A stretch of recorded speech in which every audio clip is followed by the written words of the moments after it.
talon tayo dun sa susunod nating topic. Total, usapang Ombudsman Boying Rimulya, no, isunod na natin kagad to at ito rin lang naman yan. Sabi ni Kaufman, ang dami nilang, hindi kaya sinadya lang din ni Ombudsman Boying para barubalin din to si Kaufman? Para pahiyain si Kaufman? Ang dami niyang dinali. O si Kaufman po, ang sabi, Kaufman, binengga si Rimulya sa ICC arrest warrant ni Senator Bato. Figment of fertile imagination. Aba, kung imagination lang pala yan, nako naman, Ombudsman Boying, nag-i-imagine ka lang ba na may kopya ka? Ano yung pinakita mo sa akin kanina? Ha? Ano yung pinakita mo na warrant of arrest? Gumagalaw. Favorite ako ni Boss Jordan. Hindi, wala kasi ang pasok ngayon.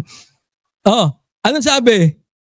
Tahasang binueltahan ng legal counsel ni dating Pangulong Rodrigo Duterte na si Attorney Nicholas Kaufman ang naging pahayag ni Ombudsman Jesus Crispin Boying Rimulya tungkol sa umano'y warrant of arrest na inilabas ng ICC laban kay Senator Bato de la Rosa. Sa isang Facebook post na ibinahagi ng Duterte supporter at vlogger na si Albi. Naku, huwag kayo nagpapaniwala dyan. Yung taga-dahig.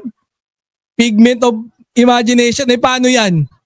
Pudyang haba pa, sayang lang yung ano nyo Sayang yung pagtatype nyo. Ayan There is nothing to suggest that supposed arrest warrant for Senator De La Rosa is anything other than figment of Ombudsman Rimulya's fertile imagination, Ani Kaufman. Asikasuhin mo muna si ano dyan. Asikasuhin mo na muna dyan. Nakita na nga namin kahapon, sabi mo, bring it. Come on. Huwag ka nang dyan. Easy ka na lang dyan, Kaufman. Kasi po kaching-kaching sa'yo yan. Ha? Panalo ka na dyan. Huwag ka na masyadong relax ka na lang. Aniya, taliwas umano ito sa common sense at lohika sapagkat hindi pa naman natatapos ang investigasyon ng ICC kaugnay sa drug war ng administrasyon ng Duterte. Aba, kahit di kami abogado, anong klaseng logic yan? Si ano nga, di pa rin tapos yung investigasyon, dinala na dyan. Si Bato pa kaya?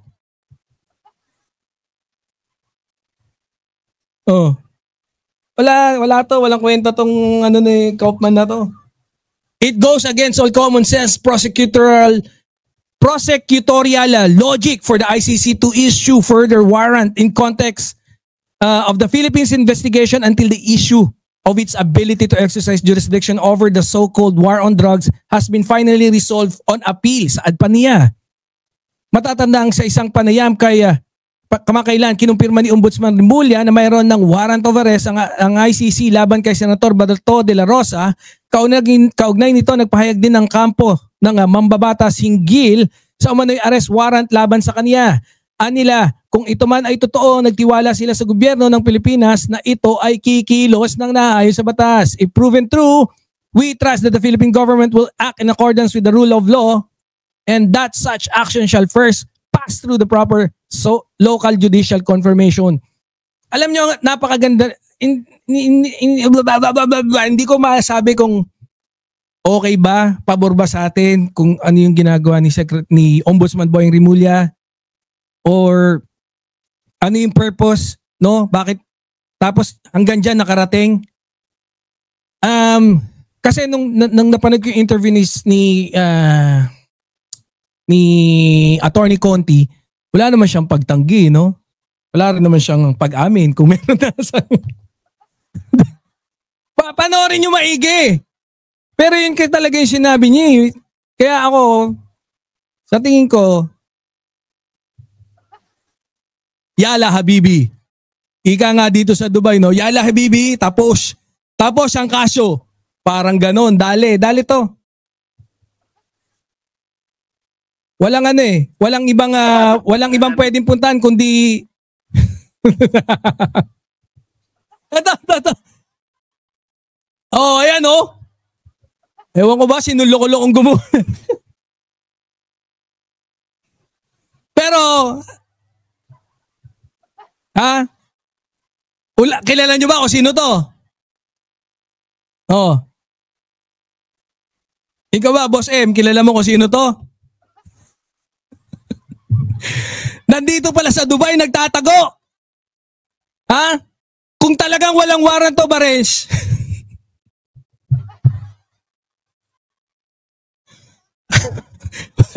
bakit kailangan niya pa mag-effort?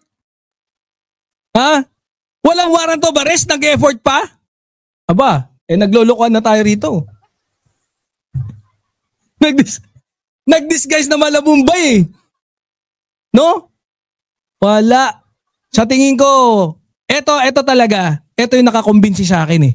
Kasi kanina lang, nung umaga siya, oy, mukhang nadulas lang si Ombudsman Tapos may umami si sabi ko wala, pa rin ako, nandun pa rin ako, sabi ko medyo tagilid. Hindi ako naniniwala na sabi ni Ombudsman Boying, meron akong hawak na kopya nung arrest warrant.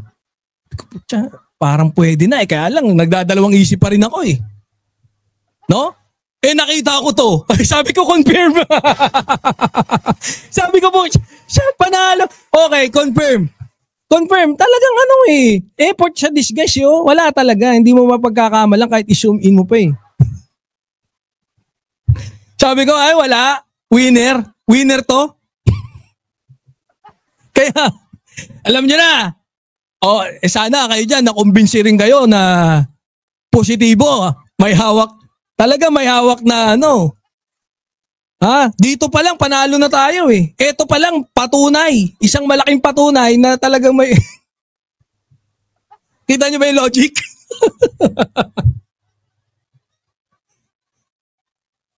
Hindi naman mag-e-effort. Hindi mag-e-effort yan kung hindi di ba? So, ayan.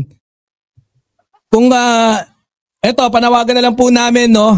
Ngayon po, dito po sa Birahan PH, kami po'y nananawagan. Doon po sa nakakita or nakakita, no? Dito, sa litrato o larawan na kung saan nakaturban at medyo mahaba ang kanyang balbas, ipag-alam nyo na lang po dito sa Birahan PH. Sana may sound effect na gano'n, sa may turong gano'n, no? Diba? Alam nyo na po Ipagbigay alam nyo kagad Nyenyo. Yang munyanyan niya mosnyak.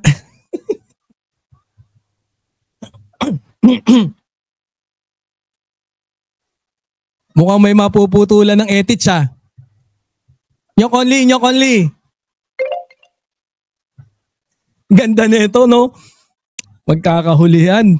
Yan ang ganyan talaga. Wala tayong magagawa. Nanlabang ka sa batas? Dali ka sa batas.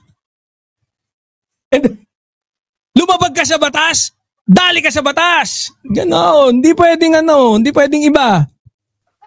Walang ibang end result to kundi kundi kalaboso.